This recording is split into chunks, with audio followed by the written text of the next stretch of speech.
everybody.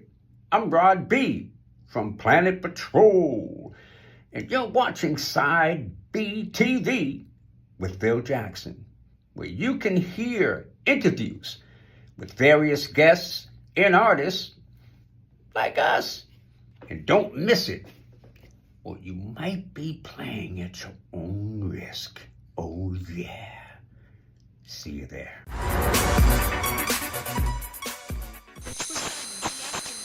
I like to welcome everybody to the WHOMAG movement, the underground. Hey, what's going on? This is Phil Jackson, host of Side B TV, being brought to you on the Boombox Union channel. Please go back and hit that like and subscribe button. Shout out to my man DJ Soulbuck out there. We got a bunch of interviews of some dope artists, man, and we have so many more artists that we're going to interview. But I have one guest that's on right now. I've been friends with him for over a decade, and he's from the South Jersey area, and he's just not making strides in regional music, quote unquote, South Jersey or Philly music. His brand is international. I mean, he has TV shows, radio stations. He's on the Grammy committee. You know, he has an entertainment building down there in Atlantic City. And without further ado, I wanted to bring in my man Rob Schwartz. Rob, what is going on, man? What is the deal? Rob Schwartz in the place to be. We're here in Atlantic City, ACX1 Studios with my man Phil Jackson. What's up, homie?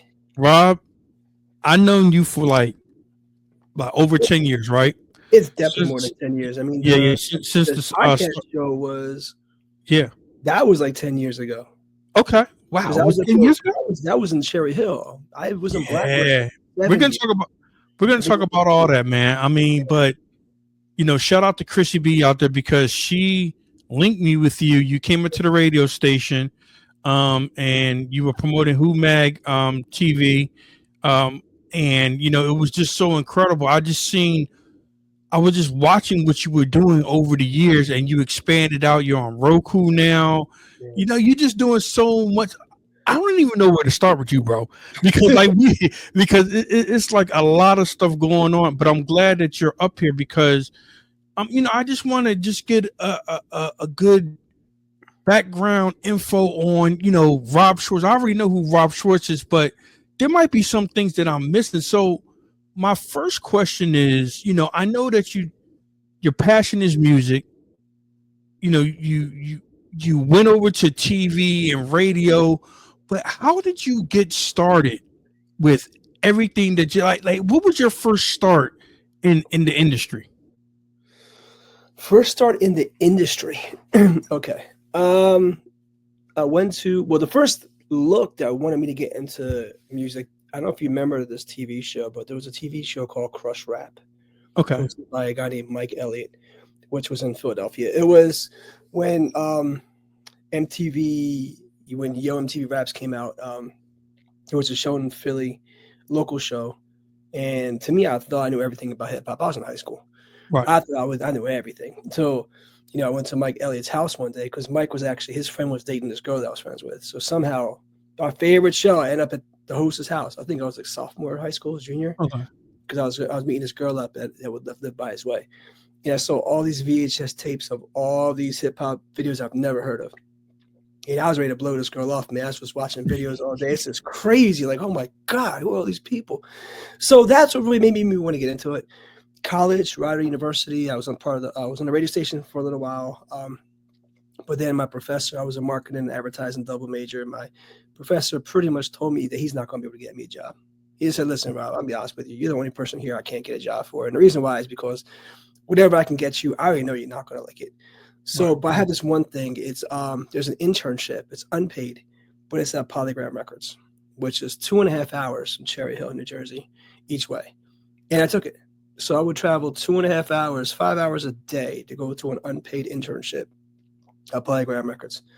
And changed my life, man. I put out Jay-Z's first record in my lifetime, Blase, Jay with the Damager, the Dougie Fresh AO8 record, Group Home, Beanie Man's first American album. Okay. You know, it's crazy because people don't believe me when I say that.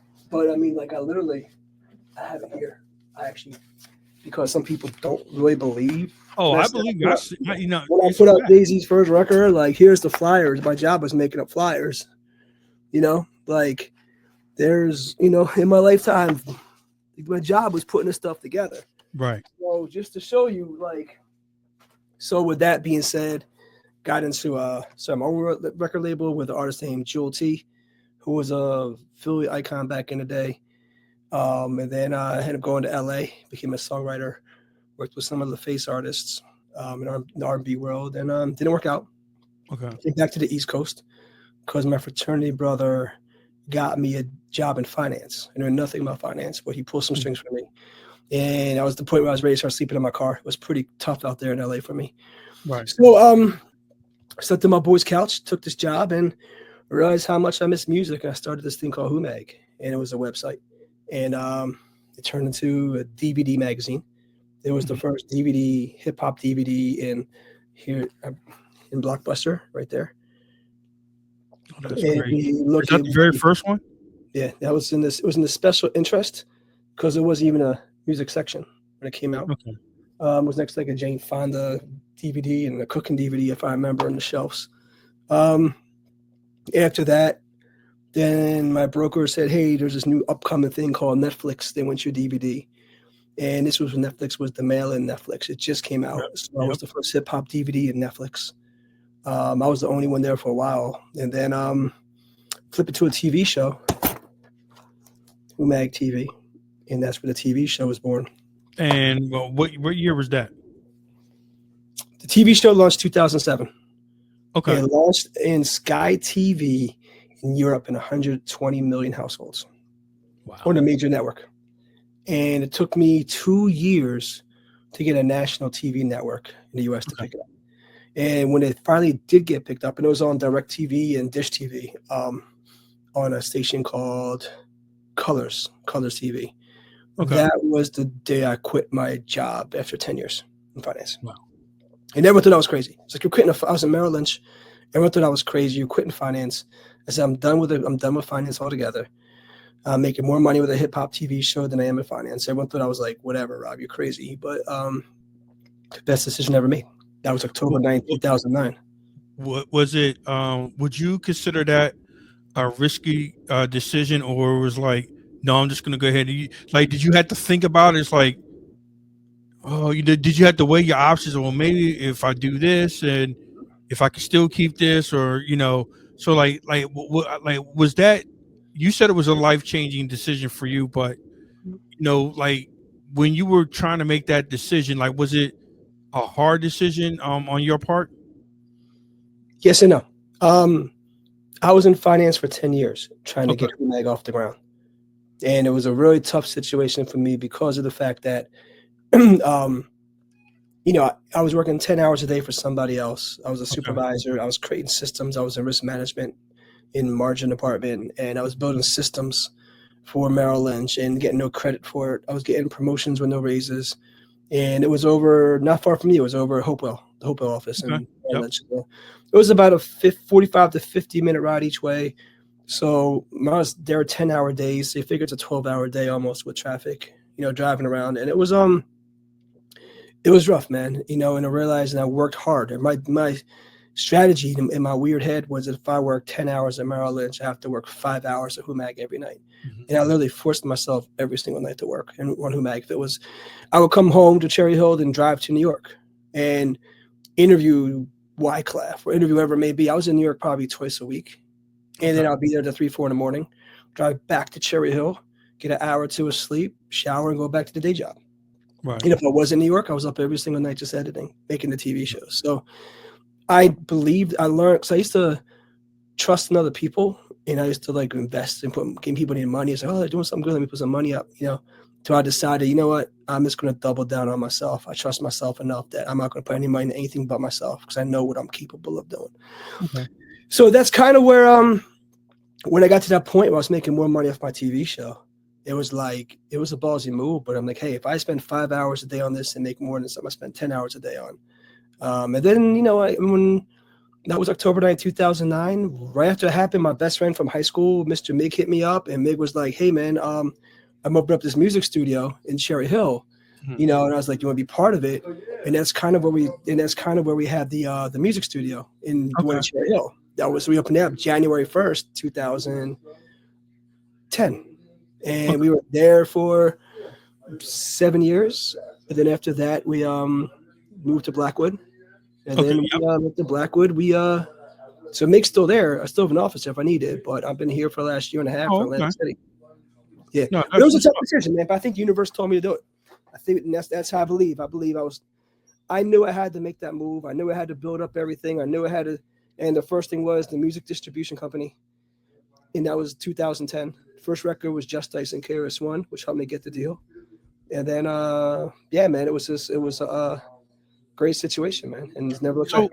You know, by making those life-changing decisions, what was your support system like? Because, you know, you would have to have like somebody really, you know, you have to have people in your corner to actually encourage you to do it, because, you know, it's not just yourself that you're thinking about, is the people that are close to you. So like, how was your support system with all these life-changing moves?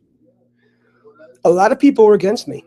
Really? A lot of people literally told me, you're stupid for doing this. You're stupid. Don't do it. How do you think you're going to live off a hip hop TV show? And to me, it wasn't about the TV show. It was about building the infrastructure and believing in myself. The thing I took away, I think, most from the 10 years at Merrill Lynch was structure. I think which makes me different than a lot of people too, is I have that corporate structure. If I have to be there at 9 o'clock, I'm there at 8:45. You know, I'm always early. You know, I'm never late. The way I talk to people. So I think it really helped me out with it, and helped me with the 10 years of risk management, helped me strategize things. And I'm really good at building things. You know, I'm really good at just figuring things out. I think that's probably my biggest flaw at the same time, because after I build it, I'm like, I've done that. Now what? It's supposed to like, hey, I built it. Let's make it as best as possible. I have more fun taking something from scratch and just making it something dope than, you know, and I think that's probably always been that's why everybody's like, how do you do so much stuff? I was like, I don't know. I just do it. Just building from the ground up. No, but I mean, even like here in Atlantic City, like we've been here for a year and a half, and you know, a lot of people say things about me being here, like, why are you still there? You know, it's a lot. People, you know, it is what it is, man. I learned how to trust myself. Right. I know what I'm great. My motto is I know what I'm good at. I know what I'm great at. If I'm good at it, I hire somebody great. Otherwise, I don't do it. And we're going to talk about that in a little bit too. But we're going to talk about you know, ACX1 Studios, Splash 98.5 FM and all that. But with WHOMAGTV, were you overwhelmed when it actually really started taking off, or did your business part kick in and know how to strategize and prioritize everything? So like, was it an overwhelming feeling because it's like, oh shit, this is really happening, so I gotta start moving more quicker? Was it like that, or like tell me like what your thought process was? Yeah, so I think with me, the difference was with other DVD magazines, like they're in the streets. That was the hustle. Right. It was a different hustle. That's how they make their money. I had a day job. So to me, it wasn't about just trying to put DVDs out and flip them. To me, it was like I really put my time and effort. I did it. It was just, it's something I took serious. At the same time, it was something where I have a 9 to 5. I have a good 9 to 5 job. Right. So it just became a passion, and really, it was just a passion. I just love putting stuff together, man. And I backdoored it in a way. I had a guy that was kind of mentoring me in a way, and he interviewed Randy Jackson from American Idol. This was during season 2. It was the biggest show in the world. Yes, it was. So I convinced him to sell me his interview. He sold it for print, but not for a web. And I explained it's a different situation. So for $100, I bought this Randy Jackson interview from him. Yeah, I launched WHOMAG with one of the biggest people in the world at that time. And that's from that point, it was easy for me to get the labels to send me their artists, because at that point, you know, I had Randy Jackson. You know what I mean? And then everyone started coming over, man. We had all the major artists started coming over. And first it was print. It was just a website. And then what happened was we put the DVD out. The DVD wasn't meant to be a DVD. It was meant to be something to go with the business plan to get funds up to get something for print. That's why it's called WHOMAG. It was supposed to be a magazine, but never was a magazine. It was a DVD magazine, and then we just kept the name of everything else. But it never But Was you it know not? what though? Not to cut you off, I actually kind of like that Yeah, because it is a TV series. yeah, It's named Who Mag. So like that actually, it catches the eye and it catches the ear because yeah. you would think that it's a magazine. It's like no, it's not a magazine. It's a TV show. But out of all the interviews that you've done throughout the years, who and what was your most memorable interview? My most memorable interview. Mhm. Okay. So I interviewed. At this point, I remember I interviewed Pitbull. I interviewed. I'm close this door real quick. There's someone outside talking. Give me 1 second. Mhm. He is such a businessman. I'm telling you. We have special guest Rob Schwartz, creator of Who Mag and founder Sorry. of Splash 98.5 FM down there in Atlantic City. Go ahead, Rob. I'm sorry. Sorry, when my partners walked in, he was talking. So anyway, at this point, I interviewed Pitbull. I remember just doing Sean Alexander after he won the MVP for the Seahawks. Okay. All these major people. And someone asked me that question. Said, "What's your favorite interview?" And I said, "Whatever it is, I know I didn't do it yet." They're like, "All right, well, what would it be?" And I'm like, it would probably be Nucleus because that was the first record I ever bought with my own money. Was Jam on it. So after saying that, I said, why aren't I trying to reach out to them? So I Googled it, came up with jamonproductions.com, reached out. Cosmo D hit me back and invited me to Brooklyn. Interviewed him, Chili B, and Lady E. And hour and a half interview was my favorite interviews. And I think 6 months later, Chili B passed away. Mm-hmm. So, but to me and Cosmo are like best friends. We talk all the time. In fact, we spend every birthday of mine, he comes down. This birthday, he came down to Atlantic City, but I couldn't be there. I had to do something else. I felt bad. But every birthday we spend together. But that may be one of the most memorable. Okay. We have about 3,000 interviews that we did. So it's hard to say. People say, what's the biggest, the best? And it all depends on the person I'm talking to. Yeah, I don't like to say the biggest or the best. I like to say the most memorable one because, like if you just say a name, just to say Samuel Jackson, that might be the biggest for me, but the most memorable one is Nucleus. So I mean, it like I said, like some interviews just stand out more than others, but now WHOMAGTV started taking off. It's on TV. Now you're doing speaking engagement. So, like, how was that when you first did your first? And where was your first speaking engagement at? It's funny. I was thinking about that last week. Mm-hmm. Like, where was the first time I spoke? And I want to say it was Wasn't over like Independent Music Conference in Philadelphia. Okay. I want to say that was it. The first official conference. Okay. And I used to speak at this VIP companies to hire me. I would speak once a month. I was in Carolinas a lot, in New York City and Philly.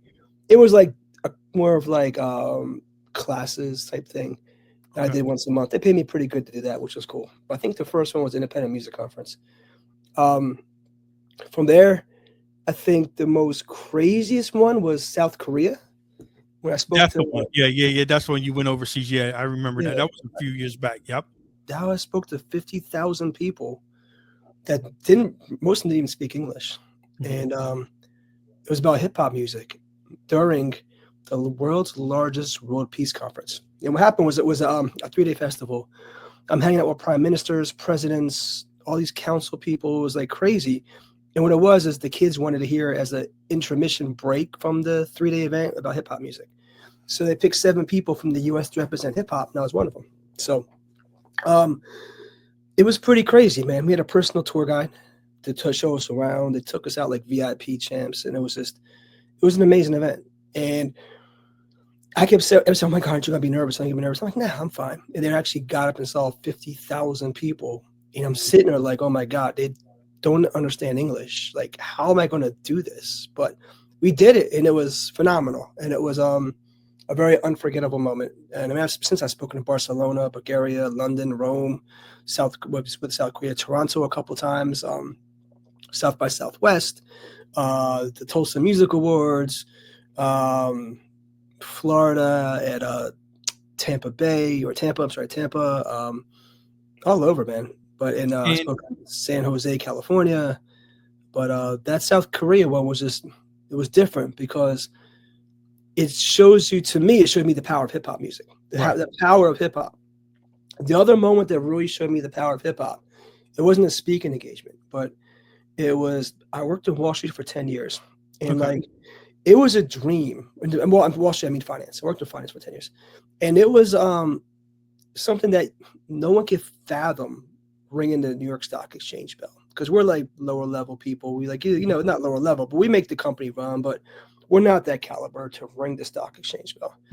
Hip hop music got me to be with Jesse Jackson as he ran the New York Stock Exchange. That's crazy. Yeah, that's because of Jesse Jackson. And it was me. It was Havoc. It was Prince Paul. It was Pete Rock. Not Prince Paul, I'm sorry, Pete Rock. It was Paul Anthony. It was Khalil from Force MDs. It was I'll Be Sure, and a few other people, but it was for the 50th anniversary of hip hop. So it shows you the power of hip hop, that people don't understand the other side of it. That's what's up. Now, what is the one misconception about Rob Schwartz? Because I see you everywhere. I never heard anybody say a negative thing about you, but you know, with the success that you're having, it always draws like negative comments. I never even heard, but I could just only imagine, because like the entertainment business is damned if you do, damned if you don't. You know, who you cool with, who you're not cool with. Oh, he didn't do this, he didn't do that. Because we're going to talk about the Sony deal in a minute. But what is the one big misconception that you always hear about yourself? Did I hear about myself? I have 1,000 artists that are signed to me. I think one thing is I'm probably the most easiest person to approach. So they would say I'm full of myself. I'm not, dude. I've always been the same person I've always been. I think another big conception is people think that I had family in this industry or that I had come from money. Like I said before, like I was pretty much almost homeless at one point, bro. I was going through a tough financial time. My dad died when I was young. My mom was a home ec teacher. I had 2 brothers and a sister. So I definitely didn't come from money and had absolutely no family in music at all.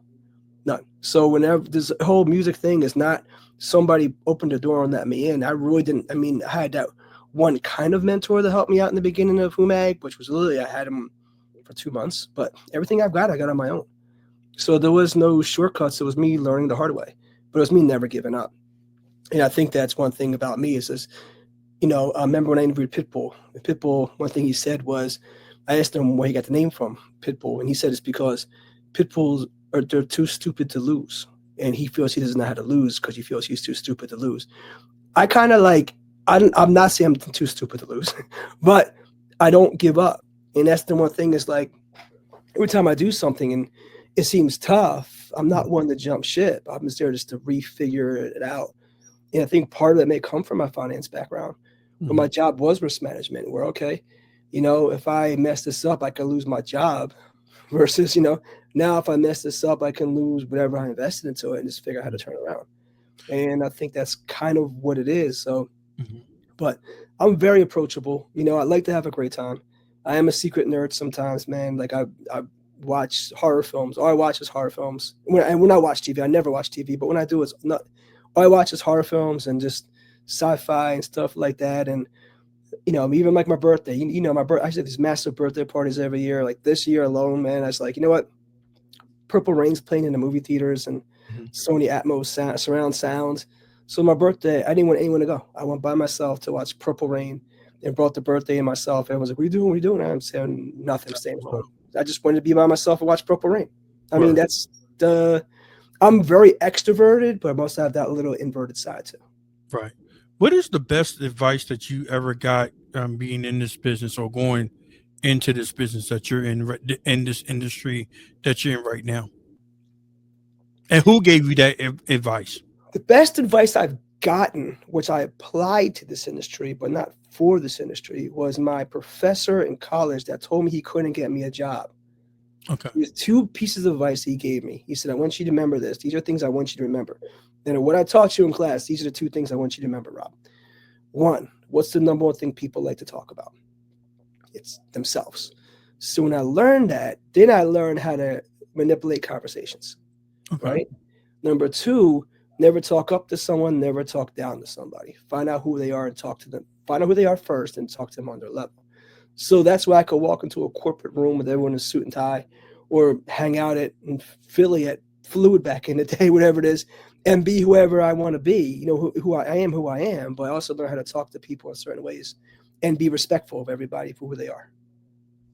That's what's up. Now, WHOMAGTV has taken off. It's on Roku. I mean, it's in various countries all around the world now.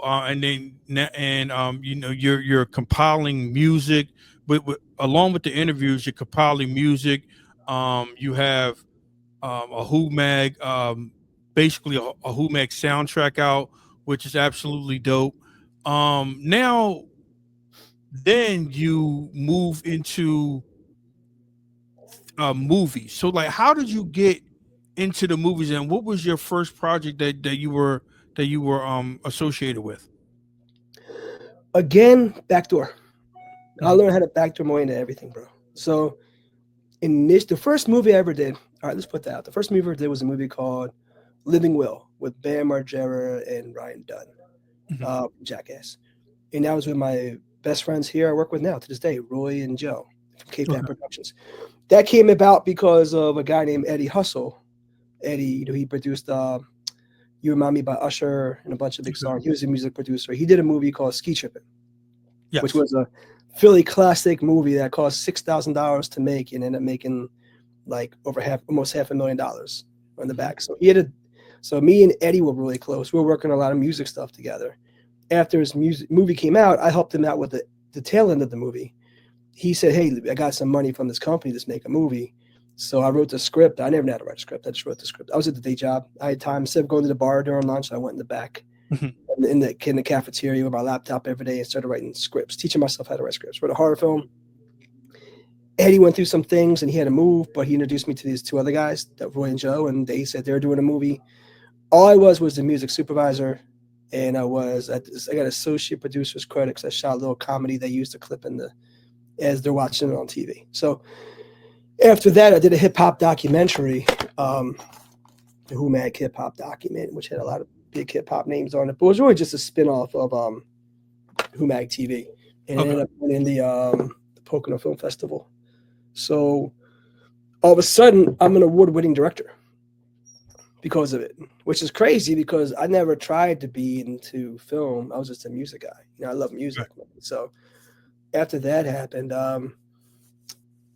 I got hired for a lot of different films as location manager because I got a lot of relationships, associate producers, different. I had a first AD in a film, but mostly I got hired to be a music supervisor. I did about 16 films, and the reason why is because I have 1,000 artists under my distribution. It's easy for me to get songs that are already cleared and good to go. So I ended up working with a lot of independent films for music supervision, and I love it because I get to put checks in my artists' pockets. They get to be on TV. The directors love it because the songs, I'm picking these amazing songs that no one's ever heard before they can afford that really work with the movie. So that's kind of how I got into it, which led into, of course, this building, So that's what's up. Yeah. And how many movie credits are underneath your belt already as of today? I think my IMDb says about close to 30. Okay. TV wise, of course, besides my shows, WHOMAG, DMTV, and Video Vision, I was also the director for the reboot of Dancing on Air. Okay. And it was a reality show on me called Saturday Morning Fever. Also, I did editing for the Jimmy Kimmel Show, the Goldbergs. And the reason why was because they used clips from Dancing on Air, and they hired me to come edit the clips from Dancing on Air. Oh yeah, so, okay. So Kelly Ripa used to be the host of Dancing on Air. Yep. So when they had Jimmy Kimmel had her on, Jimmy Kimmel reached out to us to put it together, and I put it together. So I got myself a credit on Jimmy Kimmel. That's what's up. And then the Goldbergs was supposed to be Philly in the 80s, so they had 2 episodes with Dancing on Air. and I put that together, got me a credit on their shows too. So, I remember that, you know, and I remember dancing on there, and I do remember that episode, the one episode with the Goldbergs, which is class Leo, man. I mean, to be honest, hey, that's something that I just found out right now. yeah, But do you have anything in the making right now, movie wise, that you have your hands into? So we're in the process of relaunching WHOMAGTV network. Okay, It was out, WHOMAG Multimedia, iFame TV. I was the very first urban OTT ever. We launched iFame in 2012. I remember that. And the reason I launched iFame was because a lot of my TV deals were kind of going downhill because the landscape of television was changing on me. Yep. I was getting paid these big licensing fees. Now I'm getting paid this CPM, cost per millions, which is like how YouTube, when a commercial pops up. Mm-hmm. So when the format switched, I'm like, I got to figure out. And then what happened was color TVs went off the air. And I was like, man, I need a new national TV network. And I couldn't find one. So I said, I'll just create my own. And it was like $150,000 a month for a direct TV network at that time. And I just left the day job, man. I'm like, damn, how am I going to do this? And I came across this brand new thing coming out called Roku. And I'm like, this thing is so dope, it's going to kill me. I got to be the first one on it. So I was one of the first 100 channels on Roku. Music Babel was the first music channel. We're the second music channel, but we're the first one to put hip hop, dance music, R&B, urban, independent urban dramas on there, and independent urban films ever on any OTT. So we took it off the air about a year and a half ago, and I moved in this building, but because I was so busy here, but now I'm in the process of relaunching it. So it's actually on WHOMAGTV.com right now. You can see a lot of the dancing on airs, the WHOMAG TVs, the Video Visions, the DMTVs, but we're updating it by this weekend or next week, and it should be fully ready to go. And then we're pushing it back out to Roku, Apple, Fire Stick, Samsung, and the cell phone apps. And that's going to be iFame TV. That's going to be the WHOMAG Multimedia. Okay. Now tell everybody about iFame TV, because I do remember that a few years back. Yeah. So iFame stood for Independent Film and Music Entertainment. That's what it stood for. Again, we were the first urban OTT network ever. And what helped us out was I was the only one exclusively, even still to this day, exclusively with the content for Dance Party USA and Dancing on Air. So we had Madonna's first appearance, Tupac's first appearance, Duran Duran's first American appearance. I got the only footage of Slick Rick with no eye patch. We got one of Will Smith's first appearances ever. Like a lot of stuff from even Melly Mel and Grandmaster Flash from 1981 to Stevie Wonder. So we have all that on the network. And we had the first urban drama, Book of Nimrod, which was a local Philly show, which was amazing. R.I.P. Carla. But then we just changed the game. And when I was going on my strategy, you know, being on Roku in 2012, and no one knew what Roku was, it was tough. So what I would do is I would interview people, and then I would say, this is great, where I get to see it. I'm saying iFame TV, where's that? On Roku. What's Roku? And stupid me didn't buy stock in Roku. Like I should have bought it because everybody was buying Roku because of me. Next thing you know, all these channels started coming out because everyone started copying Dancing on Air, and all these biters started coming out, but no one could figure out how I did it. You know, everyone, because like you could do it yourself back then, but it was so complicated. I paid like a developer who gave me a really good price because he saw the content that I had, and he wanted to use my content to get other stuff. So okay, we were pretty successful, man. And started with my boy Ray Calabine. So we initially started, and so my friend Jerry took it over, and then iFame blew up, man. We were huge. We had like 1 million subscribers at one point. Okay, wow. Yeah. Now I want to talk about, you know, the record label industry, the record industry now, because now, you know, you have the director's credit with movies. You know, you have WHOMAG TV that's on Roku.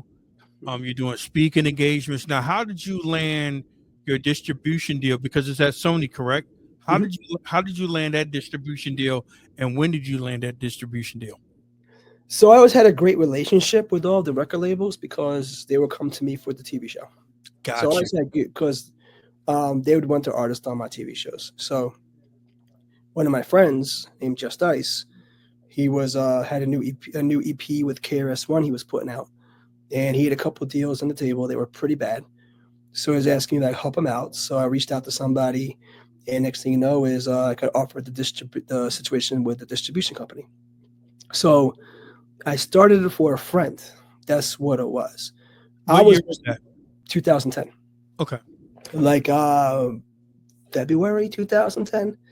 Now, keep in mind, the only competition, the only DIY distributor at that time was CD Baby. It's before TuneCore, it's before DistroKid, Dynamasters, all them. So if you're an independent artist, the only way to get your stuff on that time, because Spotify wasn't out, was iTunes. You had to go through CD Baby, unless you went through a major. So my TV show was my number one. The distribution was just something I had on the side. I was hooking my friends up. My friends wanted distribution deals. So everyone just started coming to me because they didn't want to go to CD Baby. So I was just hooking up my friends. And it got bigger. And we only took referrals. Like if someone says, yo, sign my boy, if I knew you, that's why I signed you. No, you can't sign up online. There's no website. It's not like a DistroKid or something where anyone could just sign up. You know, it's just very careful because I didn't want it to be a headache because my strategy is TV show. So we're getting more and more records. And all of a sudden, one artist turned up to, I think it was when COVID hit, 600 at that point. Okay. And then I shut the WHOMAGTV down. It wasn't because of COVID. It was because the deals went away, which was coincidentally like 2 months before COVID. So that's the real reason why WHOMAGTV was shut down. Everyone thinks it's because of COVID. No, it's because of that. But when COVID hit, because I was still getting my licensing deals, I realized like this distribution thing has been going crazy. I'm looking at how much money I'm making. And not even that, like I'm looking at my relationships and, you know, I'm like, you know, this should be my number one. And then when COVID hit, all of a sudden, everyone just came over. And we had like 300 signups like during COVID. Like now, I say we have 1,000. We really have like, I haven't counted in like a year, but it's probably more like 1,300, 1,400. I know we have, I did check the labels the other day. We have like 370 labels at this point. Okay. So I should go back and count my artists, but it's that. But the thing about it is, that's not realized. Like, you know, I need to make the distribution my number one, because number one, I love it. I get so much incredible music all the time from people, songs you would never hear ever. You know, we do all genres. I mean, I won a Grammy. There's my Grammy right there. Congratulations on that. Thank you. For Mr. Rogers, Best Children's Album. So it's like, when I tell you we have all genres, we just put out a record with James Taylor. We got a Carly Simon record we're about to put out soon. We have all these amazing records. Corey Feldman. We have, you know, we have such a variety of things, man. So we're not a hip hop distribution company. We have a lot of big international records. I have a Turkish label with about 80 records signed to me through Sal, over his and hers. He has like 80 artists signed through me. I have like the biggest pop star in Czech Republic signed to me. So we got a little bit of everything. You know what I'm saying? And then what we do is I just say, you know what? I want to do something different, man. I don't want to just sit back and just do distribution. That's why I started DistroFest, which is my music conference festival. And what happened was a lot of my artists were like, hey, Rob, how we get on Rolling Loud? How we get on Lollapalooza and stuff? And I'm like, you can't. Like, not to be a jerk, but you can't. You don't have the following. I know you don't have the budget. So I don't know what to tell you. I was asked that question so many times. Like, you know what? I'm doing my own festival. I'm going to call it DistroFest for my distribution artists. I'm going to make it the coolest festival people ever been to and make everybody else want to get on our festival, but you can't unless you're part of WHOMAG. And we did DistroFest 1, and it was amazing. And then everyone was, it took a lot out of me, man. It's the first time I did something of that magnitude. And what year was that, the first DistroFest? It was 3 years ago. So it was 2022. I'm looking at the poster right now. Okay. 2022. So 2022, we did DistroFest at a place called, I keep forgetting the name, Smithville Park. Yeah, in South Jersey. Yeah. So it was amazing. But then everyone kept asking me, like, yo, Rob, that was the best time we've ever had. That was the best festival we've been of. When's the next one? They don't realize, like, I've been shut down for like 3 months trying to do this. Mm-hmm. And I was like, so I was on a high. I was so excited. But at the same time, I'm like, I need to figure out how these people will stop asking me when the next one. What am I missing? So I'm missing the educational component. So DistroFest 2, well, actually, I told my boy Brian, and Brian, I know Brian's a good friend, Brian Cronin, if you know Brian Cronin. Mhm. He used to do a lot of stuff at Millennium Music Conference, and he got me speaking there. And he wanted Millennium just closed. Matter of fact, John Harris did it. I was at John Harris's other conference this weekend in Cape May. Okay. Millennium closed, and Brian told me he wants to do his own conference in Philly. I see, I'm thinking about adding a conference to DistroFest. He's like, let's just do it together. So we did something called Play Music Conference, which was a massive success in Philly. And then I did DistroFest 2 in Atlantic City, and it was incredible. And then we did DistroFest 3. And now we got DistroFest 4. I'm going to start putting together shortly, but it'll be in November. And, you know, that's what I was just about to ask you. How long does it take to put something of that magnitude together? Like basically what you're doing, let's just say, I'm just going to throw like a random day out there. Like DistroFest is November 2024. Mm-hmm. Do you think of DistroFest, how to create a new DistroFest December 2024? Like, does that probably takes a whole year to actually produce? Yeah. I speak a lot in doing so. I pick little pieces what I like and what I don't like. And I think a lot of the conferences have the same formula. They have the panels during the day. In the evening, there's a bunch of bars with a bunch of different people playing, and you get to pick where you want to go. And what happens is everyone goes to one or another one, and then some of them no one even go to at all. There's empty. And it's not because someone's better than the other. It's like, oh, I know this person. All my friends come with me, and then all the speakers go to one place. So I do mine very different. Mine's very unique. What I do is DistroFest was 4 days. It was really 3 days and one night, but the festival conference was 2 days. One day was a music film festival, and the first day was the opening party. But what I did was I put 30 to 40 artists in one stage in one day. Mm-hmm. Then I have like 7, 8 panels going on the same day. Now, the reason why I do that is as a spectator, I don't want to sit there and watch an artist perform for half an hour if I don't know you. Right. And listen to a bunch of your songs that are mediocre until I finally hear the one I really like, right? That's the time when everyone goes to the bar and hangs out, whatever it is. So it's tough. It's tough sometimes. And how do you get people's attention? So we put 5 to 6 minutes per artist. So they're going to do the best song. It's going to be best song after best song after best song after best song to the finales, and boom, you watch this dope-ass concert. So, and to show you the magnitude, like I know this is a little flyer, but see, these were all the performers that performed at DistroFest 3. But here's all the speakers. Yep. And we're talking about people from Spotify, people from Facebook, people from a whole panel just on the Grammys, like major speakers, major music supervisors, major labels. So we try to do something different, man. And a part of it is like, I'm not a bottleneck. I'm not trying to be the plug. I'll take all of my artists, put them in with all my contacts. You guys work it out. You know what I'm saying? Don't come to me to come to, all I'm going to do is regurgitate what these other people say. Right. So if I tell my artists all the time, like, you have to come. Like, this is your opportunity to meet these people. And if you're like shopping the shop right, and the head of Spotify is in the line behind you, you will never know because you don't know who even is. Right. I mean, everyone knows your favorite artist, fine, but what are they going to do for you? You know what I mean? So my thing is bringing the people that can actually help these artists and give you face-to-face time, and whatever you guys build, you build. You know what I'm saying? I love it because it's an educational tool, because it's some things that artists don't know that can actually help them project their music out to the masses. And the one person that you had, I can't remember her name, but I think she was from Spotify, and like she was just talking about the numbers and how you can not manipulate, but just how it could work to your advantage if you do A, B, and C. And I feel as though even if you're not under your distribution umbrella, if you're an up-and-coming artist, I think that me personally, I would go just to get all the knowledge and try to network, because that's what it is. It's just all about networking and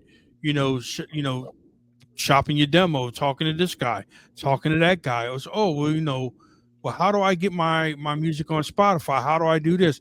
How can I get some revenue from it? And like the conference that you had this last November was super incredible, man. I just want to congratulate you on that. And now you have, let's just bring everything back in. You WHOMAGTV, director's credits, Mhm. speaking engagements, distribution deal under Sony. Now, all of a sudden 2 years ago, maybe like 2 years ago, I believe, Splash 98. Let me back up. ACX1 Studios. Yeah. So how, and that is located down in Atlantic City, right across from Caesars. But how did you manage to connect and get a whole entertainment studio down there? Because I mean, if you haven't been down there yet, it is so great. I mean, you have shops that you can eat, that you can shop at, and then he has events that's going on periodically. So, like, what made you say, hey, I want to just get a whole entertainment system? What was your thought with that? Like, and how did that come about? So my thought is where my ADHD always kicks in. But how did it come about? That's even. I got a friend named Chris. Chris is in real estate. Chris had one of the buildings he had was this building, and he reached out to me and said, "Hey Rob, listen, we got this empty mall, 4-story mall that we're trying to make entertainment. Do you think you could bring WHOMAG, your office, in here? We'll give you 6 free stores, like a mall store, and we're not even going to charge you for the first 2 or 3 years. You just do whatever you want to do. We just need the energy." And I came down and saw it, and it was amazing. But I was like, man, it's like an hour trip each way, and parking at Caesars for 20-something bucks, $10 a day. And a lot of my artists are in Philly, like it's kind of far. We're in Blackwood, is right across the bridge, and Blackwood's 10 minutes from my house. So I'm like, I thought about it. I'm like, I think I'm gonna pass. So I passed. So then 2 of my friends do movies, Roy and Joe. I mentioned them earlier, and they were getting this place, and so I think in Swedesboro, they were buying a film production studio for the films, and they've been waiting for almost a year. Had the money escrowed, everything ready to go, and the day of closing, those people, they canceled the deal. So my guys were kind of like heartbroken because they were expecting this deal, and I said, dude, I got this spot that's way bigger, way cooler, and it was pretty much the same price to put the money down on. So I took them, I said, come on down to Lake City. It took me forever to finally get them here, and I finally got them here, blew their mind. And then, then they brought, that was Roy and Joe. They brought in Dom, their friend Dom, and Dom brought in Gia, who helped with the investment side. And then I brought in my friend Kofi, who I met through Rosario Dawson and her mom. And that kind of how the team got together. So we're here. I'm here 6 days a week. Like, being that I'm saying that, I mean, like, I'm here nonstop. I go home to Cherry Hill maybe 1 day a week. I stay in timeshares, I stay in hotels. Worst comes to worst, I have to crash on my couch. I crash on my couch. But it's a massive, massive mall. And being co-founder and chief music officer, I mean, my strategy was coming here and really doing so much with the music, which we're doing. The music studio is almost done. We have the only radio station on the boardwalk. We have a music incubator I'm putting together, the distribution, the sync licensing, the ACX1 classes I'm still trying to put together. A lot of my day-to-days do consist of other stuff. We have tenants we have to deal with. There's leaks. There's issues, So we're more like landlord comes first in a way. Right. And then we have to figure out, we have events. There's so many events going on. And the events, like, for example, then we had this Saturday, the after party for the Fat Joe, Busta Rhymes, Little Kim, Little Mo, Remy Ma, Soulful Real, Ines event in Noriega. Like, that took like a whole day and a half just setting up. And while the party was over at like 3, we were here like 6 in the morning because we still count the cash, make sure the bartenders are good, clean up everything, make sure everything's, liquor's put away because we can't leave liquor out because we're considered a casino. Our rules are a little different. So, and then we done, and then we have to get ready we have this major event going on. After boxing event, this huge boxing event going on. We have a lot of stuff that's nonstop. So it's a lot. So it takes a lot of time up. But one thing about me is I love what I do. Like, I've always have. After leaving finance, I think the biggest thing about being in finance was that I was around negative people all day. And it made me negative and you don't realize it because you're surrounded. You just match into your environment. And then when I finally got away from it, and that was part of the reason for me never going back into finance, was when I finally got a chance to step away from it and realize who I really am, and I'm not a negative person. I think it changed my whole perspective on life pretty much. And by that being said, I mean, like, and it's no disrespect to anyone else, but like, you know, we look as the 9-to-5ers, we look forward to 3-day weekends. We look forward to things that we don't understand. Like when you step away and you control your own destiny, you know, how minor that can be. I mean, yesterday I just shut down, you know, I just had a day off and just sat on the couch all day because I needed it. I couldn't walk for I couldn't even walk yesterday after a Cape May music conference. Thursday we had this massive meeting and the whole, the after party, bro, my body was telling me, Rob, stop, you know, but like I can go travel and do what I got to do, because part of the back to the finance, like I build residual income streams, like the music distribution, the TV shows, the TV networks. These all give me residual income. So I always focus on different ways to build residual income. So I bust my ass when I work, but if I don't want to that day, I don't have to. Exactly. So if anybody hasn't been down to ACX1 Studios, what can they expect when they get down there? So the biggest misconception when you walk in, like, oh my God, this is a dead mall. There's videos out. Oh my God, it's a zombie mall. It's an empty mall. We're not supposed to be a mall. The thing was, this was a mall forever. And our part, and the reason why we got the building over other people, it's been empty for 3.5 years, was because other people want to turn it back into a mall. Caesars didn't want it to be a mall. We came with the idea in terms of entertainment here.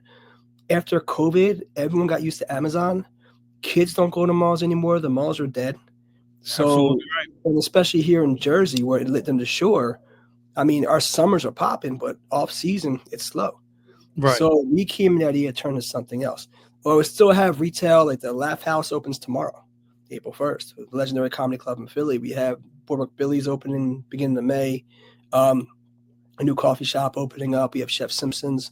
All these other things opening up, which is great.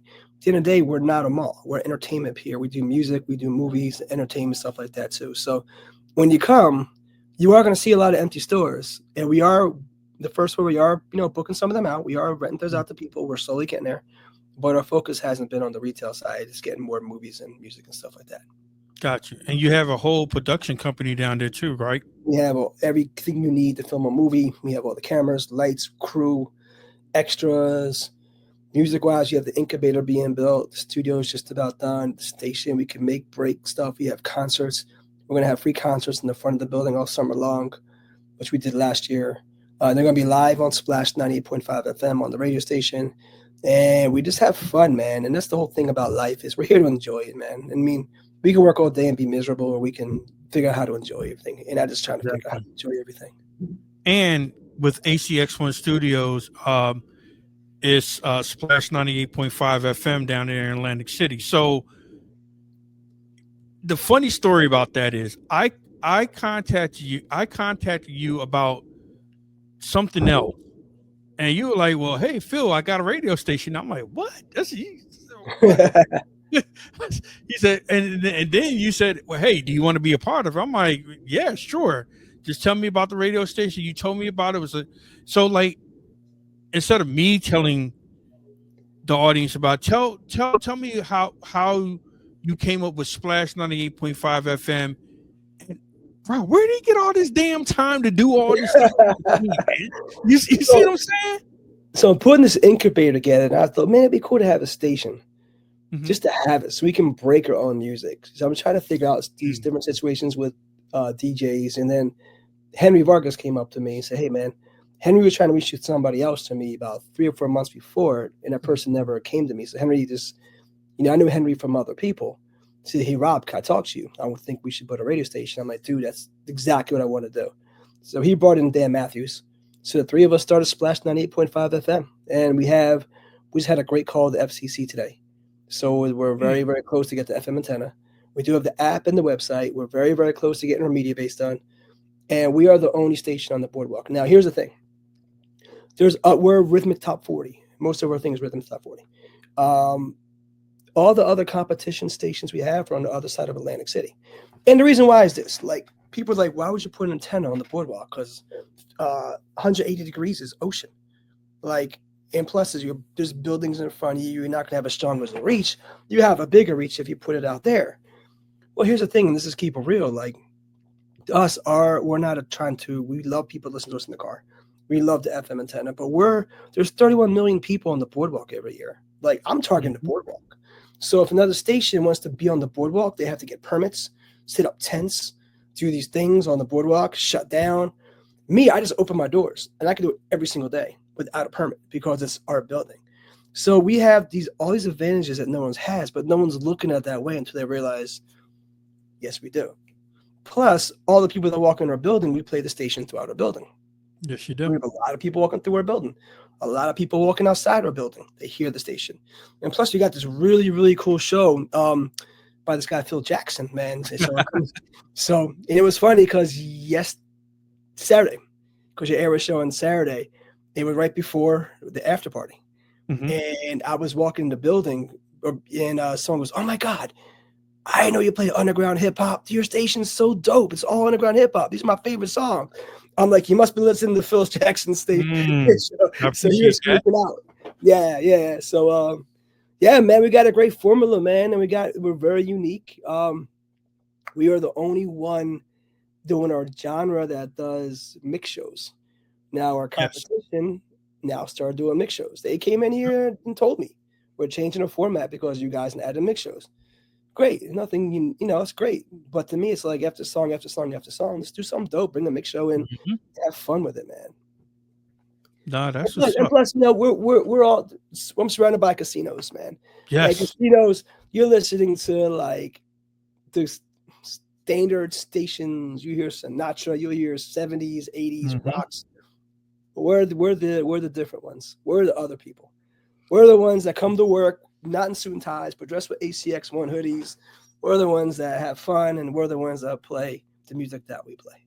I'm telling you, if you guys have not been down to Atlantic City to ACX1 Studios when the event is going, you don't even have to go down there when the event is going on. Just go walk through ACX1 Studios, and I'm telling you, you're going to be amazed how big it is and like the variety of things that's going on. And on the weekends, it's even more better. I mean, because you have shops, you have the radio station. Sometimes, especially now, because it's the spring going into the summer, you have events going on. So it's a wide variety of things. And also, too, shout out to you, Rob, because at ACX1 Studios, you actually started premiering movies, which is very cool. And special screenings. So tell me about that. Are you going to have more special events like that, like dealing with independent filmmakers? Yeah, that's what we're looking to do, man. And it really, me and my team talked about it. And then Jimmy the Saint and my boy from Philly had a movie coming out, and asked if we can premiere it. And I was telling my team, like, "Yo, man, this is a good opportunity to try it out, and then have the after party in the building." And we did it, and it was amazing. And Jimmy did a second one. He referred some people. So we did a couple of them so far. But we love to do more. We got this massive screen. We got all these chairs we could set up. And it's completely over the ocean where the venue is. We watch the movies. You're not looking at the ocean. You're not staring. You're literally looking backwards, and you still see the ocean. When I see we're over the ocean. So it's very unique. So, yeah. It's a crazy set. I've been to one screening, and it was absolutely mind-blowing. So, like, if you can, please go to acx1studios.com, and all the information is going to be right there. If you go to splash985fm.com, all the information is going to be right there. But now, something else that came up that's underneath your belt, the Grammys. Now when me and you talked, I was like, you were like, "Yeah, I'm the governing head of the Grammys in Philadelphia." I was like, "What?" Like, Rob, how the hell can you do all this? So, like, how did you get linked within the Grammys? How did you get that position to being the head guy in Philly? So I've been a voting member of the Grammys since 2012. Okay. So for 13 years now.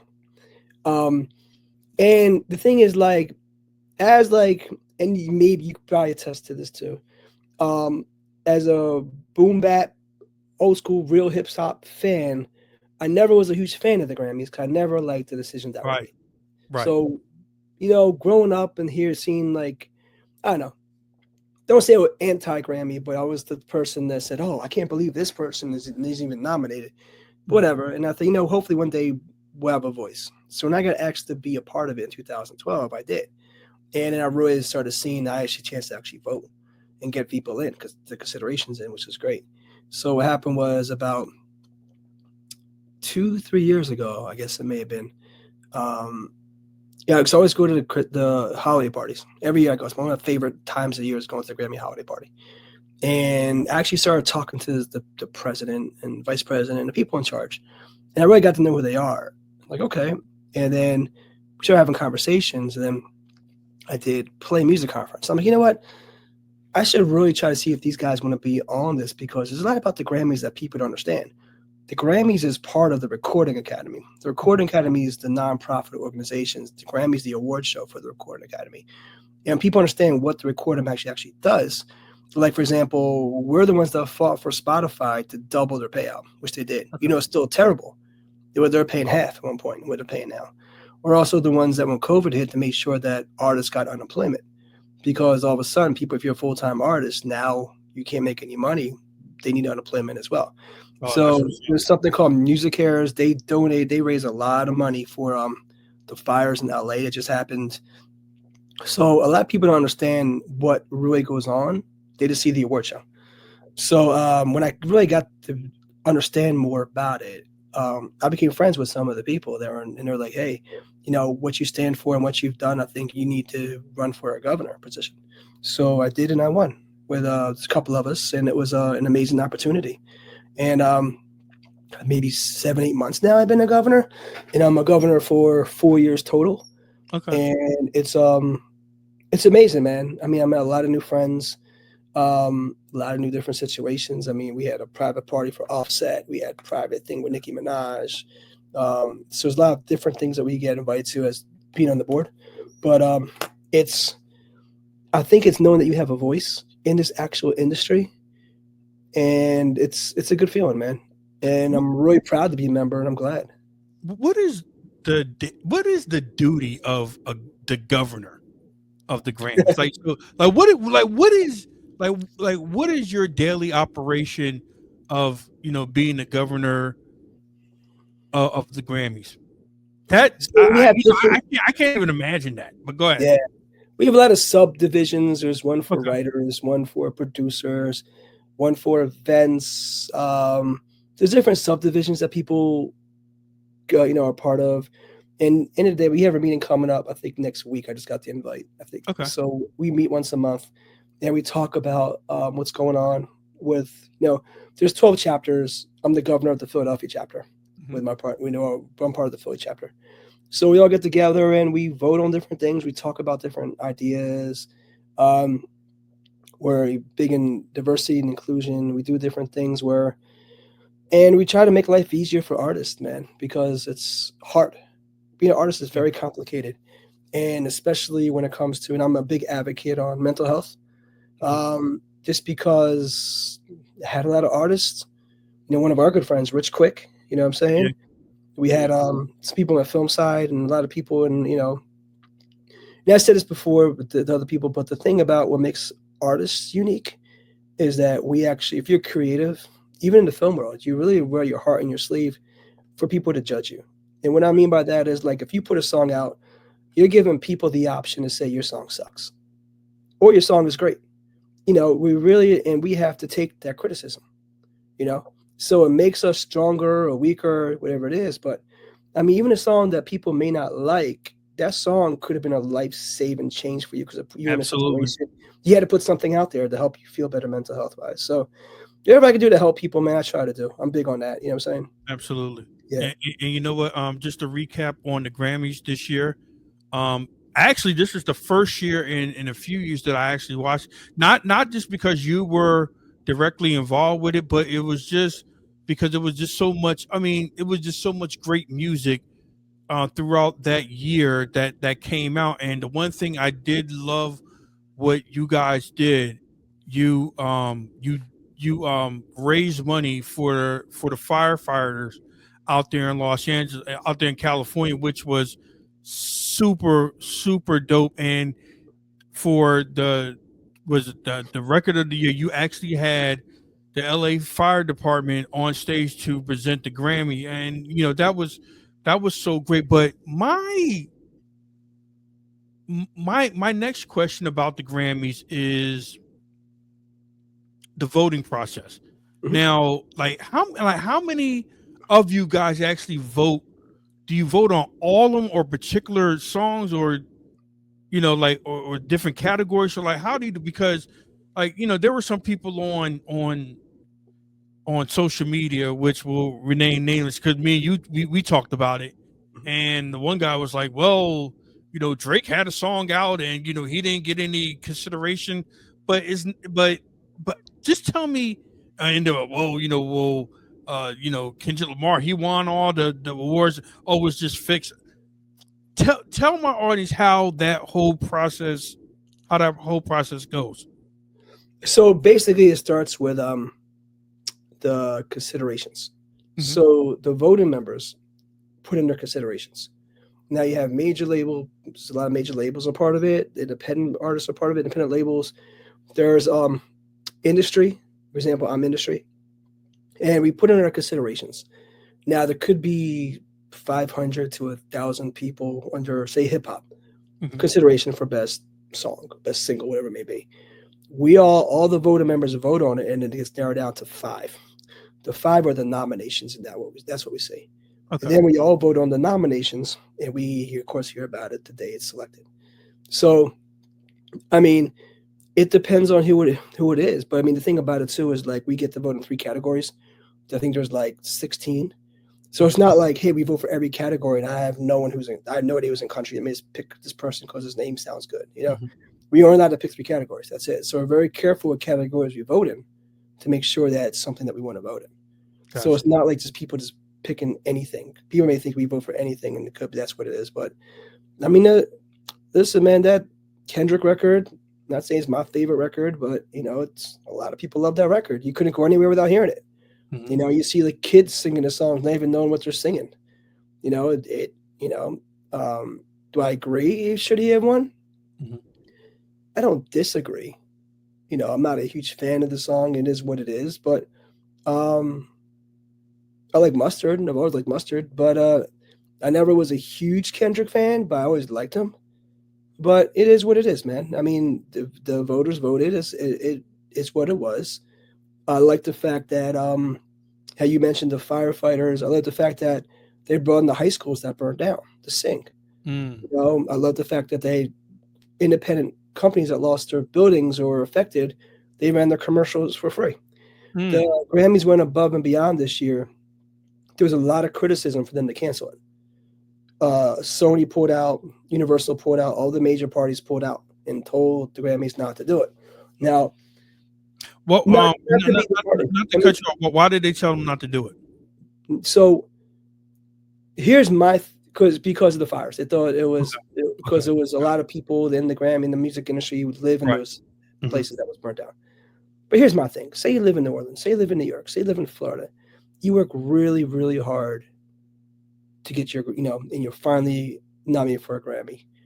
And, it sucks what happened in LA. I go out there frequently, and I got a lot of friends that were affected by the fires. But it stops everything that you're doing. And this is the biggest moneymaker that we need to raise money for our nonprofit organization. Like if something happened in New York, would I expect it to stop? Like say an earthquake hit or something. And, and I feel like, it's the music. It affects a lot of people one way or another. And, a lot of people worked hard. So even if you were affected by the fires, but you worked really hard for it that year, I mean, have some sunshine. Have one day. You lost everything. At least you got a Grammy. It's something else just to take away from all that. You know what I mean? And it goes back to the mental health, man. He's like, sometimes we just need some positive affirmation for all the hard work that we've done. No, absolutely. So I'm really proud of the Grammys for not canceling it. They had so much pressure to cancel it. And I think they went above and beyond just to prove what it was this year, and they just knocked it out the park, man. Shout out to Trevor Noah that hosted the Grammys too. I mean, that was, and not even just that. Big shout out to MC Light, because she's actually been the voice of the Grammys for so many years, man. Yeah. Nah, that's what's up. Now, my next question is, since you are the governor of the Grammys, and you have, I don't know, this nice place. Do you ever would you want the Grammys to come to Atlantic City? Is that one of your goals? So we did the Grammy holiday party here this past year. And at first I brought it up because it's always in Philly. And people are like, no one's going to drive an hour. We had to just keep it in Philly. I'm like, all right, let's just keep it real. Every time we do it in Philly, we get a venue, we pay for a venue, we have it for 2 hours, and then we have to leave. And we end up going to some other random bar. We have to pay for drinks.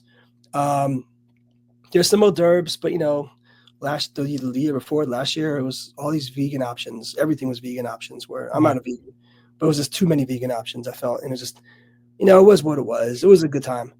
But I said, listen, let's do Atlantic City. I can get discount in the hotel rooms. We can party all night. No one's kicking out anybody. And we have to have a time. So we did it for 3 hours. Then we moved it for the lobby part, and we partied all night. And I said, I'll even help with the performers. I got Gina Thompson. I got Pretty Poison.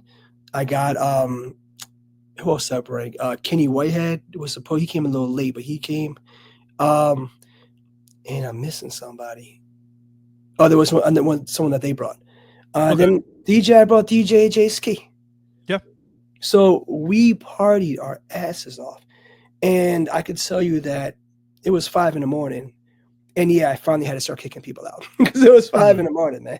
Or we had the party, we had the after party, and then we had the after party. And like in my room, because we always come back here. People don't know, like, I'm a night owl dude. So, and I have, so we had the after party, and we were here till 5 o'clock in the morning. It was packed. We had Kenny Whitehead. We had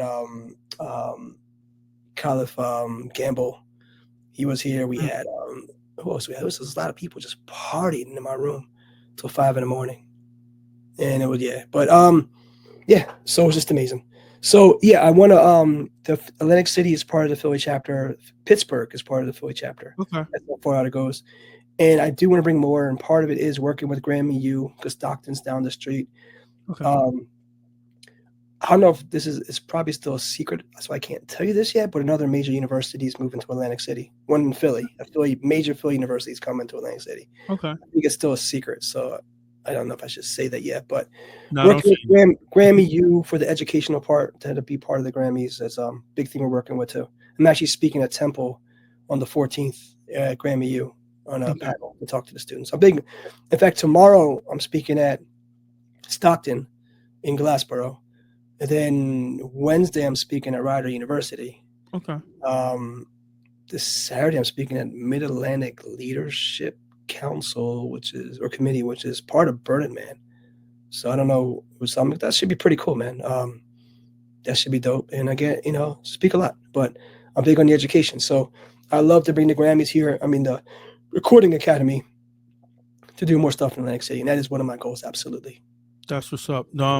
The one thing I love, the music side of you, that you reach out to, like, the veteran recording artists, and like you give them a shot, as well as you give the up and coming artists a shot. So was that a goal of yours, just to say, hey, I used to love to listen to these guys. I want to see what these guys are doing right now, and say, you know what? I'm gonna reach out to them to see, if they're still making music, and then possibly like give them a deal. So like, was that one of your goals to, work with like the veteran recording artists? It goes back to my initial idea of starting a distribution and doing Okay. it for my friends. That's what it is. Okay. So go back with Just Dice and KRS-One. Just Dice is my friend. UMC's my friends. Everyone I distribute these artists. Cool Keith. We have Mantronics now. We have a new Mantronics record dropping this Friday. Okay. We have Moni Love. We're about to drop a new album on Moni Love. So it's not, I mean, yes and no, but it's more like, I just look out for my friends. And the thing about it is a lot of these companies, especially the DIYs, you can't talk to anybody. I mean, you're dealing with a AI chat box, and the thing about it is like, if your release is this Friday and you promote everywhere it's this Friday and Friday comes and it doesn't come out because there's a mess up in the system and you can't contact anybody, which happens all the time, that's messed up. So a lot of people because I've been in this distribution game since Jay-Z's first record. Right. I know this inside and outside. There's no distribution question you can ask me I don't have the answer to. Because having this many artists, I've been asked every question possible. So when they call me, I know exactly how to help them, what to say, and make sure that they're good. And a lot of the older artists aren't as savvy with some of the internet stuff. So they like that they can just call me and I can help them out and guide them to what has to happen. No, that's what's up. So, tell me about the new records that are about to drop too, and the artists. Jeez, man, what we have? Well, a portion of it, because I know you got a ton, but I know we have the Moni Love record coming out soon. Okay. And I was told the next single, who it's featuring, and who it's produced by. And it's crazy. I can't tell you what it is yet until I'm allowed to. But the new Mantronics comes out. I just listened to it now. It's dope. We got Shaheed DJ Supreme have a new one. I just got it today. I haven't heard it yet. It just came in my inbox. We got a new the Bad Seed, Honey De Niro, and Murder Meg's new record. I just I got that. That. So the album's on Bandcamp right now, but we're about to distribute it in 2 weeks. So, and I teach artists this too, man. One of the strategies when artists want to make more money, I say, listen, man, just put it on Bandcamp for a week or two and try to sell it. And then we will put it out through the DSPs. So that's what Bad Seed does a lot, which is great. Del P does that too a lot. If people do that. Real quick, shout out to Del P on his new deal with Split Slam Records with that's Chuck D's record label. So shout out to Del P. Yeah, I'm proud of him, man. I'm proud of him. And we encourage our artists to do other things, that we help a lot of them, man. Mm-hmm. So whenever something bigger comes along, so Del did that. He had his show and he met the people, and I'm proud of him, man. He's a long time coming. So but we have a lot. We put out so many records, man. We put out a record with James Taylor. Mm-hmm. A really dope record. If you want to hear some really it's not hip hop at all. It's smooth jazz. Chuck Maglione? Yes. Maglione? Mm-hmm. So his guitar player died in a plane accident in Jersey 20 years ago. His name is Colin Mellett. And Chuck found some old recordings of his and decided to put it out. Now, Colin's wife was Dizzy Gillespie's daughter. Really? So they put this record out. It has James Taylor and a bunch of other people on it, and it's amazing. It's not even about to listen to, but I have it on repeat multiple times. It's got it's doing incredible right now. But we have a Carly Simon record we're getting ready to put out shortly. We got that too. What else, man? We have, I'm just going to rattle some names off, man. Corey Feldman. We do Corey Feldman's distribution. We do Lundy Blues, the EDM artist out of France. We have, there's so many people, man. I feel bad because I forget a lot of the names that we have, man. But we put out 15 to 20 records a week. So it's a lot. And the thing about it, we have 350 labels. So a lot of the times the labels put them out. I was talking to Baby Paul the other day. He's got a bunch of new records coming out that we're working on together. And Phantom of the Beat UMCs has a couple new records coming out shortly with his people. With Rhyme Wrecker, we have the Rhyme Wrecker Rhyme record about the re-release. We put the video out. We shot the video here. Oh man, I'm getting the big one for me. Camille K's new one drops this Friday. I actually co-wrote it. Okay. So Camille K has a song called "Good Fight." I wrote it with Henry and Dan. Dr. Henry Vargas out there.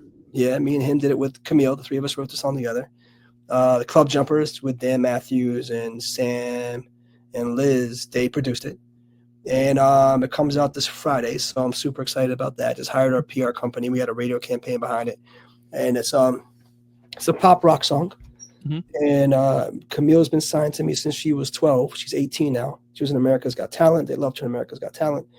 And I just had her perform this weekend in Cape May singer-songwriter music conference. I had her speak too. It was the first time speaking on a panel, so it was kind of cool. Okay. Hey, look, all the hip-hop stuff that you just named, guess where it's going to be played exclusively on?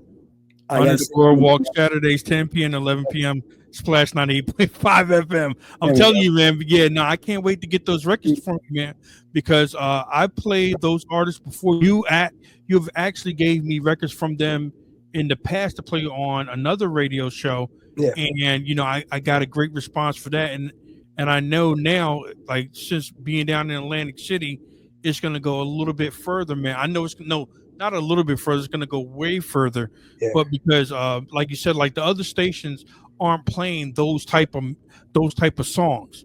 Yeah. And so, you know, that's the one advantage that you have incorporated with the radio station, incorporated with the record label. So my last question is, Rob, is like, what is it that you have not accomplished yet that you want to accomplish? And I think I already know what the answer is. I think I kind of know, but I want you to say, what is it that you have not accomplished yet? Well, what I'm working on now is the incubator. Okay. So it's, you know, we're waiting once the studio's launched, I'm putting it together. I mean, it's a big project. Okay. You know what I'm saying? And, you know, we have the incubator headquarters on the second floor of our building. Okay. Right between the radio station and the studio. So what I want to accomplish is that. I mean, that's the thing is, like, I don't look so far ahead. I really think crazy. Like, my mindset is like, I think of the biggest thing possible, and I just try to do it. And if I miss it, I know I'm still doing something right. I do want to get more into the AI world, and I'm not there. And let me tell you why. I go to South by Southwest. This is my 4th year going to South by Southwest. Every year they talked about AI. Last year they talked a lot about AI. This year was all AI. Talk to investors. They don't want to invest in companies that have AI. They want to deal with AI companies. Okay. And the thing about AI, it's in the music industry, it's a very scary word, you know. Yes. But when you understand what you can do with AI, like, for example, I get asked all the time, can you manage me? Can you manage me? No, I manage artists. I stopped. I don't do it anymore. But there's this guy creating an AI management company where anyone can get some of the basic things for a manager. It's something that people, you know, for independent artists, it's hard to find one of them. So if you had someone to help you out with the tools, also an AI booking agent, where a lot of independents have a hard time getting shows. But if there's an AI booking agent to help them match with venues and the location, looking for people. So there's some positive things that help artists. Now, as far as AI making music, yeah, I'm totally against that. Don't get me wrong. That's scary. That is scary. It's the AI acting. And now I'm seeing AI camera people, AI DP. Yes. I saw something yesterday, how the AI can now be a director of photography. It's scary in certain ways. But it pushes, and this is what I tell people all the time, being a musician, or an artist, it's 3 jobs. One job is making the music. Number 1 is being an artist. Number 2 is the social media and promotion aspect. Now that you have it, you have to promote it, be on social media, do all your posts, do all the stuff that you don't want to do, but you have to. And that's a full-time job. Their full-time job is knowing what's next. You got to be ahead of the curve. You can't just do it and hope this is it. Like, you have to figure out how to get people to see your stuff and figure out what people aren't doing. So it's 3 different things you have to do, and it's a lot. So if there's ways to make it easier for these artists to be successful, that's what I'm trying to focus on. That's what's up. Now, my very what do you think I was going to say? I thought you were gonna say I haven't it hasn't come to me yet, but I know it's gonna come pretty soon. Yeah. Not saying that you did not know, but you were like, I didn't get there yet. I yeah, said, you know what? Especially going to these, I speak at a lot of conferences, especially Okay. hearing other people and seeing what they do. It's a lot of it's amazing, man. I met some very powerful friends in this industry. One of my friends created the software that detects the fake streams that every major distributor has. So I already know kind of how to, what to look for and stuff. So being I know a lot of these people, it opens my eyes up. And I think the biggest life changing thing for me was that internship at Polygram Records, because Gotcha. I can't rap, I can't sing, I'm not a manager, I don't produce music. I always wanted to be in the music industry. Going to a company at a major label and seeing all the jobs that work there in the music industry that I would never know existed. It's like watching a movie and seeing all those end credits. You want to be in movies where you know how to film, how to act, produce, like, realize the hundreds of other jobs out there. And once you realize that you can be successful in this industry, you just have to open your eyes and see what the positions are out there.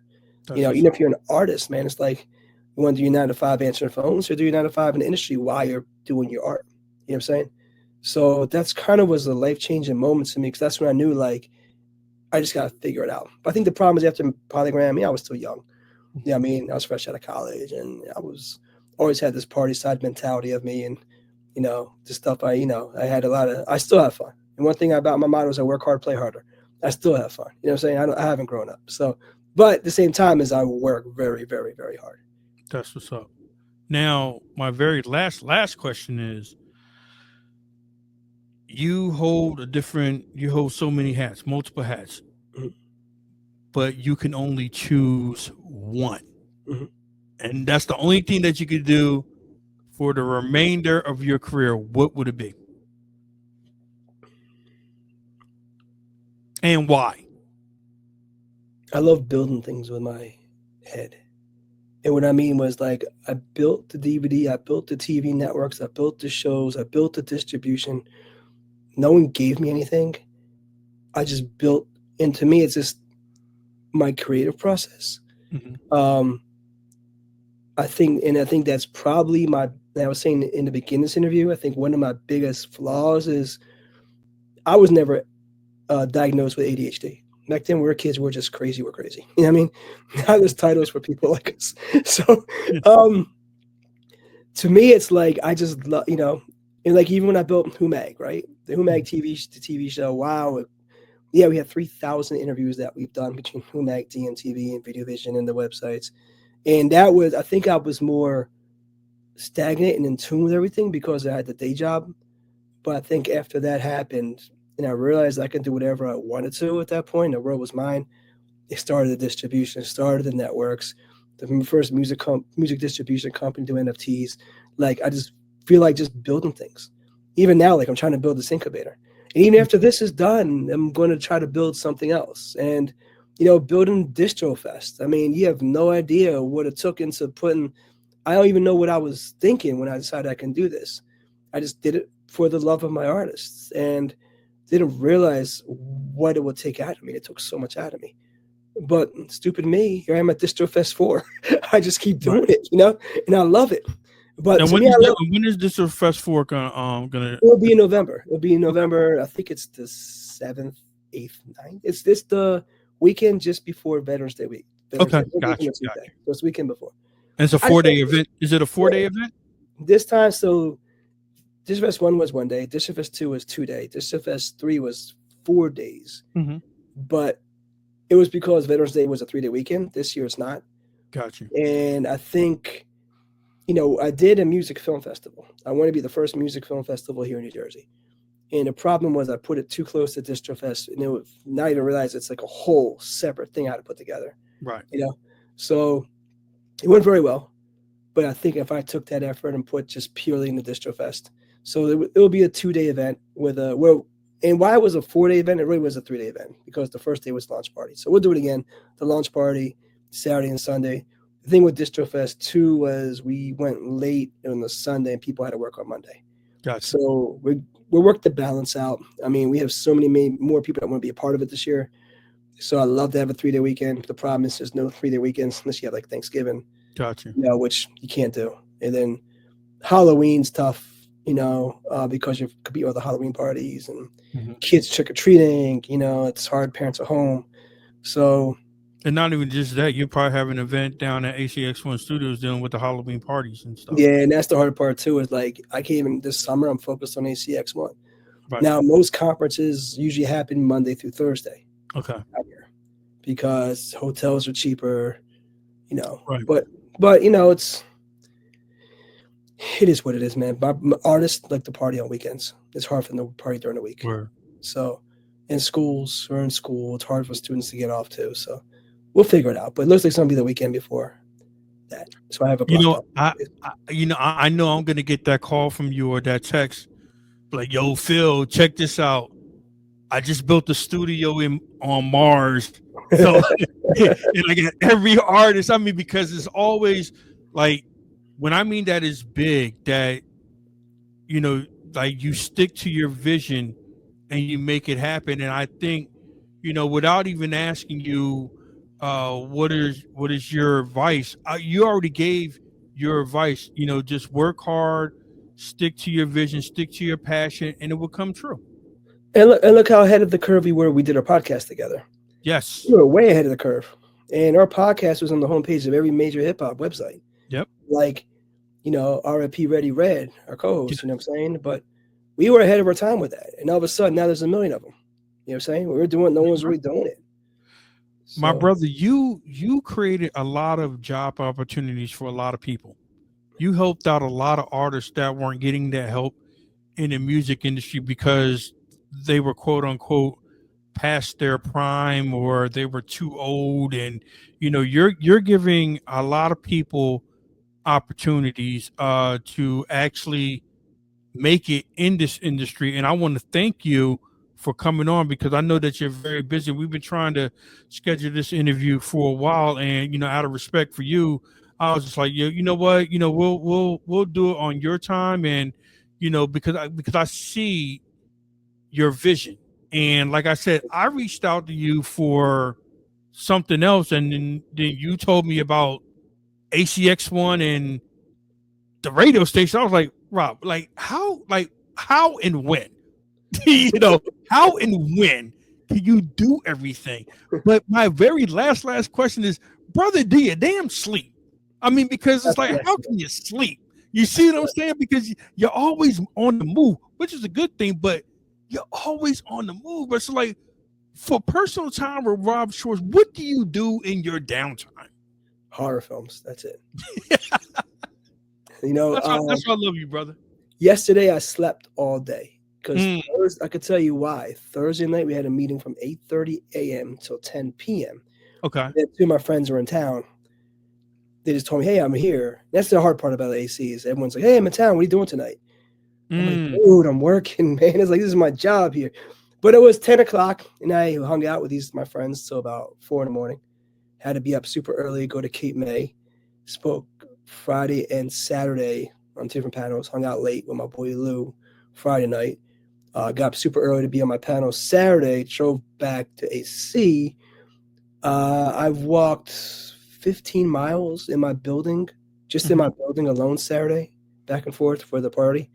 And people realize how much walking it is involved. Everything's a lot of walking involved. And then I got done. Time at the hotel was 5:30 in the morning. After checking in the hotel at 5 o'clock and finding parking because they're doing construction. And I had to be up at 8:30. So Sunday, yesterday I slept. And it felt good. And got up, and I've been here all day working, man. I got up early in the morning, and I've been here working. That's what's up. Yeah. Hey, but I watch horror. That's what I do, man. I watch horror films. I wish I could. I always wanted to get into video games, but I know I'm scared to because I know I'm seeing you reading your shirt. I want to play The Last of Us. I want to play the Walking Dead game. I want to play, but I just can't. I wish I could find time. What's your favorite horror movie of all time? Favorite horror? I love Train to Busan. I've seen that probably 7-8 times. My favorite series is a show called Black Summer on Netflix. Okay. I love all the Haunting on Hill Houses type shows. Everything that Michael Flanagan does, he's my favorite director.